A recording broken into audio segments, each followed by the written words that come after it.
போயிட்டே இருப்படி. எப்பா 2 கோடி ரூபாய் நான் கையில் வச்சுக்கிட்டு இருக்கிறதுக்கா நான் 10,000 சம்பளத்துக்கு வேலைக்கு போய்க்கிருக்கேன்.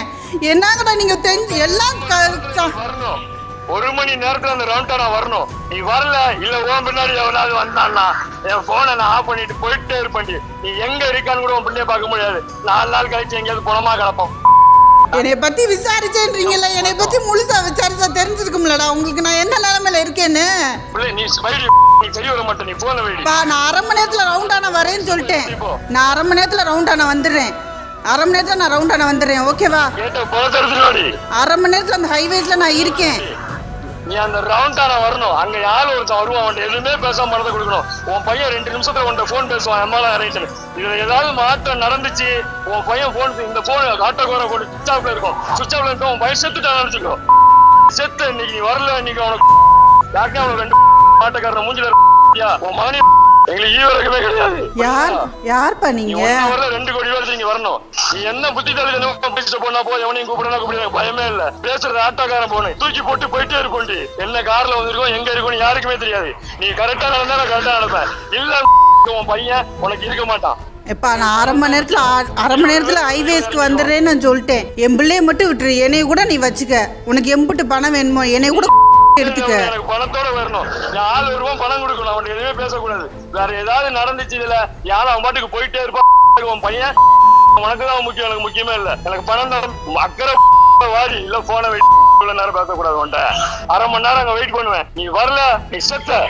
எவன்ட்ட போனாலும் போய்க்க. போலீஸ்ல போனா போய்க்கோ. நீ என்ன கண்டே பிடிக்க முடியாது. கடைசி வரைக்கும் பாத்துக்கலாம் வர்றத. நீ எவன்ட்டாலும் போய்க்கோ. என்ன கண்டே பிடிக்க. நான் யார்ட்டையும் போலப்பா. எனக்கு யாரையுமே தெரியாது. உனக்கே தெரியும் எனக்கு யாரை தெரியும். நீ எனக்கு யாரையும் தெரியாது. பணத்தோட வரணும். பணம் இல்லாம வர்ற யாருக்கு ஏதாவது பிரச்சனை வந்துச்சு மதுரையில் பள்ளி மாணவனை கடத்தி 2 கோடி பெற்றோரிடம் கேட்டு மிரட்டிய கும்பல். 1 மணி நேரத்துல அந்த ரவுண்டானா வரணும். நீ வரல இல்ல உன் பின்னாடி எவனாவது வந்தான்னா என் போனை நான் ஆஃப் பண்ணிட்டு போயிட்டே இருப்பேன்டி. நீ எங்க இருக்கான்னு கூட உன் பிள்ளைய பார்க்க முடியாது. 4 நாள் கழிச்சு எங்கேயாவது பணமா கிடப்போம். பதைக்க வைக்கும் நிமிடங்கள். தனிப்படை அமைத்து 3 மணி நேரத்தில் மாணவனை மீட்ட போலீஸ். எவன்ட்ட போனாலும் போய்க்க. போலீஸ்ல போனா போய்க்கோ. நீ என்ன கண்டே பிடிக்க முடியாது. கடைசி வரைக்கும் பாத்துக்கலாம் வர்றத. மதுரை SS காலனி பகுதியை சேர்ந்தவர் மைதிலி ராஜலட்சுமி.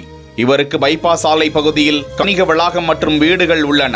இவரது மகன் தனியார் பள்ளி ஒன்றில் 7ஆம் வகுப்பு பயின்று வரும் நிலையில் தினந்தோறும் ஆட்டோவில் பள்ளிக்கு அனுப்புவது வழக்கம். இந்த நிலையில்தான் இன்று பள்ளிக்கு சென்ற அந்த மாணவனை ஒரு கும்பல் ஆட்டோ ஓட்டுநர் பால்பாண்டி என்பவரோடு சேர்த்து மாணவனையும் கத்தியை காட்டி மிரட்டி மைதிலி ராஜலட்சுமிக்கு போனில் தொடர்பு கொண்டு 2 கோடி ரூபாய் கொடுத்தால் சிறுவனை உயிரோடு விட்டு விடுவதாகவும் பணத்தோடு வராவிட்டால் மேலும் காவல்துறையினருக்கு தகவலை தெரிவித்தால் சிறுவனை கண்டுபிடிக்கவே முடியாது என்றும் பயங்கரமாக மிரட்டினார்களாம்.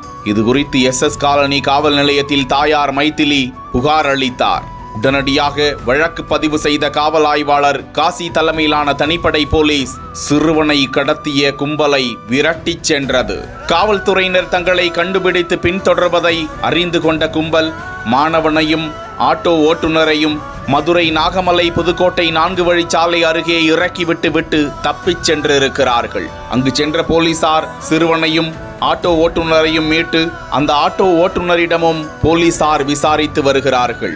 தொடர்ந்து கடத்தல் கும்பலை போலீசார் தீவிரமாக தேடி வரும் நிலையில் சிறுவனை மீட்டு கொடுத்த தனிப்படை போலீசாருக்கு அந்த தாய் கண்ணீர் மல்க நன்றி கூறிக்கொண்டார்.